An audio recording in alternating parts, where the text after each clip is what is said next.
Thomas, when you came back in with the players on Tuesday morning after the game last Sunday, what was the mood like? It was still a lot of disappointed faces, myself including, because we knew that it was a lost opportunity that we went all in for, and you could see that in terms of the performance, especially first half was bang up there.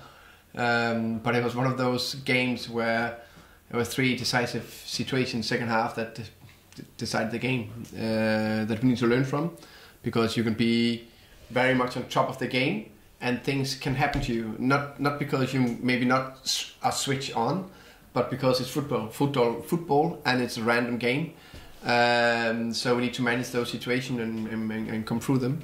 So, but we analyzed it, we talked about it, we put it behind us, and we're looking forward again and taking the best bit out of it, and the things we need to improve. That was the 5th game in a period of 15 days, which included a little bit of travelling as well to Forest and then to Swansea. How much has it taken out of the squad? I think all of us like and love to play the games, so that's never an issue, never a problem. But of course, with the travelling and the accumulation of fatigue and so, it's demanding, but we love it.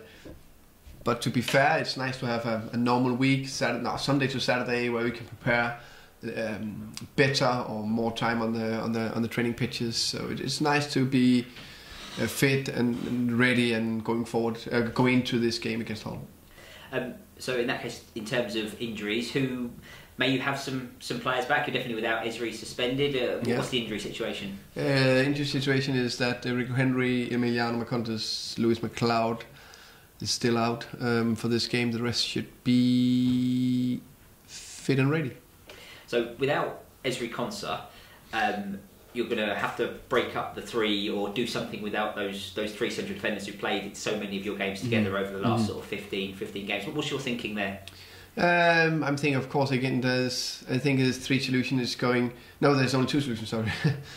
Because we don't want to go back to a back 4 this moment in time. It can still happen. But it's working with the back 3. So there's 2 solutions, either Henrik Dalsgaard in as one of the centre back or Mads Bæk in. So it depends a little bit how we work around that. So that obviously means there might be a further outing for Sergi Canos at right wing back, Pedro as he's now known, exactly. known around here. Well, what did he learn from that game? He had a period as a right wing back in the first half that you talk about where he was far forward. Then obviously when we were forced back on the defensive, presumably he learned something about himself in that period. Oh yeah, definitely. Again, I can only praise Sergi for just stepping up and taking a new task on and just embraced it, and I wanted to learn and do the best and help the team. Villa was a game where we were going a lot forward and dominated the game. Swansea, I think we dominated the first half as well, controlled it, no doubt about that. It was slightly different because Swansea wanted to control the game as well on the ball, but he did well. I'm very impressed of the performance he put into the game. Also because there was more difficult situation defensively, but he solved them well and was a threat going forward. And I agree, the second half when he went to be a normal fullback, even bigger challenge, but I think he did well. But we wanted to strengthen it a little bit in the end and put a more normal fullback into the team, Nikolai Kirk, who did well. Hull appear to be on a bit of a roller coaster this season. When we played them last time, they were just coming into a run which took them to the very edge of the playoffs. Really, now they're on the dip back down again. How do you analyse them? As a good side, I think they're very aware of how they want to play. You could see last game actually was a clear example of that. That I don't say they want to sit in, it's not like that, but they are comfortable defending well, and they know they are extremely good on the counters with Bowen and Krosiski and Campbell up front. They are a big threat. Irvine, who's coming from behind, so the front 4 are very good at going forward, and they're so aware of every time the game breaks down or they have a small counter, they go. And they're a massive threat, maybe one of the best counter-attacking sides in the division.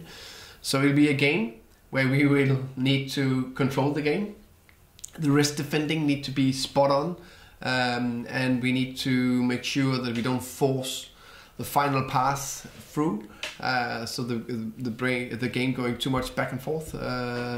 So that'll be a big focus from us.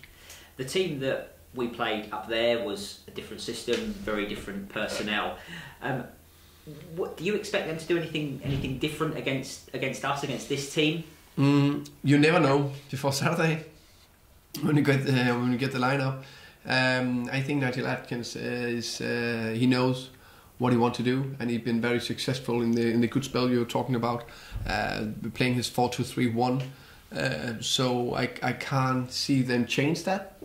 But if they do, we have an answer to that as well, because we have tried to think ahead if teams play different formations or they try to twist it a bit. But I expect them to come in that, and I understand that because they have been very, very successful.